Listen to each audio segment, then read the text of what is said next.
ಜಗತ್ತು ಕಂಡಂತ ಧೀಮಂತ ನಾಯಕ, ನಿಷ್ಕಲ್ಮಶ ಮನಸ್ಸು ಹೊಂದಿರುವ ವ್ಯಕ್ತಿ, ನೂರಾರು ಕಂಪನಿಗಳು, ಲಕ್ಷಾಂತರ ಕಾರ್ಮಿಕರು ಇದ್ದರೂ ಕೂಡ ಸರಳ ಸ್ವಭಾವ ಹಾಗೂ ಸರಳ ಜೀವನವನ್ನು ನಡೆಸಿದ ವ್ಯಕ್ತಿ.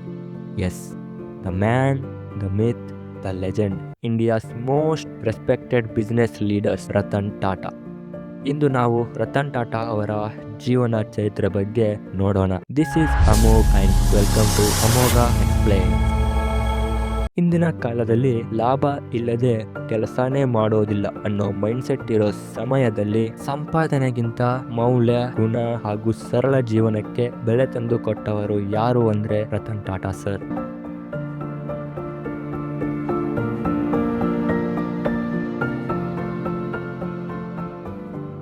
ರತನ್ ಟಾಟಾ ಅವರು 28 ಡಿಸೆಂಬರ್ 1937 ಮುಂಬೈನಲ್ಲಿ ಜನಿಸಿದರು. ಅವರು ಹುಟ್ಟಿದ್ದು ಶ್ರೀಮಂತ ಕುಟುಂಬದಲ್ಲೇ ಆದರೂ ಸಹ ಅವರ ಬಾಲ್ಯ ಜೀವನ ತುಂಬಾ ಸರಳವಾಗಿತ್ತು.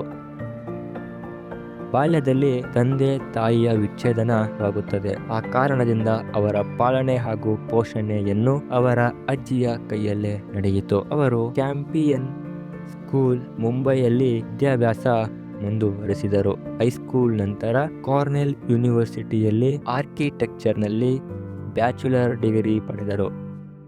1962 ಅಲ್ಲಿ ಟಾಟಾ ಗ್ರೂಪ್ಗೆ ಸೇರುತ್ತಾರೆ. ಆದರೆ ಆಫೀಸ್ ಚೇರ್ನಿಂದ ಅಲ್ಲ, ಫ್ಯಾಕ್ಟರಿ ಫ್ಲೋರ್ನಿಂದ. ಹೌದು, ರತನ್ ಟಾಟಾ ಅವರು ಕಾರ್ಮಿಕರ ಜೊತೆ ಫ್ಯಾಕ್ಟರಿ ಫ್ಲೋರ್ನಲ್ಲಿ ಕೆಲಸ ಶುರು ಮಾಡಿದರು. ಏಕೆಂದರೆ ಸಹೋದ್ಯೋಗಿಗಳ ಸಮಸ್ಯೆಗಳನ್ನು ಅರ್ಥ ಮಾಡಿಕೊಂಡು ಸ್ಪಂದಿಸಬೇಕು ಅಂತ ಅವರು ಬಲವಾಗಿ ನಂಬಿದ್ದರು. ಹೀಗೆ ಹಂತ ಹಂತವಾಗಿ ಬೆಳೆದು ಟಾಟಾ ಗ್ರೂಪ್ ಚೇರ್ಮನ್ ಆಗುತ್ತಾರೆ. ಅವರ ನಾಯಕತ್ವದಲ್ಲಿ ಜಾಗ್ವಾರ್ ಲ್ಯಾಂಡ್ ರೋವರ್ಸ್ ಸ್ವಾಧೀನ ಮಾಡಿಕೊಳ್ಳುತ್ತಾರೆ. ಆರಂಭದಲ್ಲಿ ನಷ್ಟವಾಗಿತ್ತು, ಜನ ನಗಾಡಿದರು. ಆದರೆ ಅವರು ಮಾನಸಿಕವಾಗಿ ಕುಗ್ಗಲಿಲ್ಲ. ಸಂಬಂಧಿಗಳು ಟೀಕೆಗಳು ಹಾಗೂ ಒತ್ತಡಗಳನ್ನು ಮಾಡಿದರೂ ಸಹ ಹಿಂಜರಿಯದೆ ಮುಂದೆ ನಡೆದರು. ಇಂದು ಆ ನಿರ್ಣಯಗಳೇ ಜಗತ್ತಿನಾದ್ಯಂತ ಅಧ್ಯಯನವಾಗುತ್ತಿದೆ. ಟಾಟಾ ಅಂದ್ರೆ ಏನು ಅನ್ನೋ ಪ್ರಶ್ನೆಗೆ ಇಡೀ ಜಗತ್ತಿಗೆ ಉತ್ತರ ಕೊಟ್ಟ ವ್ಯಕ್ತಿ ರತನ್ ಟಾಟಾ. ಅವರು ತಮ್ಮ ಸಂಪಾದನೆಯ 66% ಹಣವನ್ನು ಶಿಕ್ಷಣ ಹಾಗೂ ಆರೋಗ್ಯ ಕ್ಷೇತ್ರಗಳಿಗೆ ದಾನ ಮಾಡಿದ್ದಾರೆ. ಇಷ್ಟು ಒಳ್ಳೆಯ ಕೆಲಸ ಮಾಡಿದ ವ್ಯಕ್ತಿಗೆ ಪ್ರೀತಿ ಹುಟ್ಟಲಿಲ್ಲವಾ ಅನ್ನೋ ಪ್ರಶ್ನೆ ಸಹಜವಾಗಿ ಬಂದೇ ಬರುತ್ತದೆ. ಹೌದು, ಇದು ಬಹುತೇಕ ಜನರಿಗೆ ಗೊತ್ತಿಲ್ಲ. ಅಮೆರಿಕಾದಲ್ಲಿ ಕೆಲಸ ಮಾಡುತ್ತಿದ್ದ ಸಮಯದಲ್ಲಿ ಅವರಿಗೆ ಪ್ರೀತಿಯಾಯಿತು.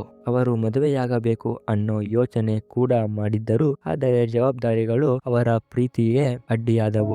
ಮಹಿಳೆಯ ನಂತರ ಬೇರೆ ವ್ಯಕ್ತಿಯನ್ನು ಮದುವೆಯಾದರು. ರತನ್ ಟಾಟಾ ಅವರ ಜೀವನ ಪೂರ್ತಿ ಮದುವೆಯಾಗಲಿಲ್ಲ. ಒಂದು ಸಂದರ್ಶನದಲ್ಲಿ ಅವರು ಹೀಗೆ ಹೇಳುತ್ತಾರೆ, I come close to marriage 4 times but life took me elsewhere. ಅವರ ಜೀವನ ಖಾಲಿ ಅಲ್ಲ. ಅವರ ಕೆಲಸ, ದೇಶಕ್ಕೆ ಕೊಟ್ಟ ಕೊಡುಗೆ ಹಾಗೂ ಅವರು ನಮಗೋಸ್ಕರ ಬಿಟ್ಟು ಹೋದ ಮೌಲ್ಯಗಳು ಯಾವತ್ತಿಗೂ ನೆನಪಿನಲ್ಲಿ ಉಳಿಯುವಂಥದ್ದು. Money may come and go but character and value last for ever. Yours truly Amogh.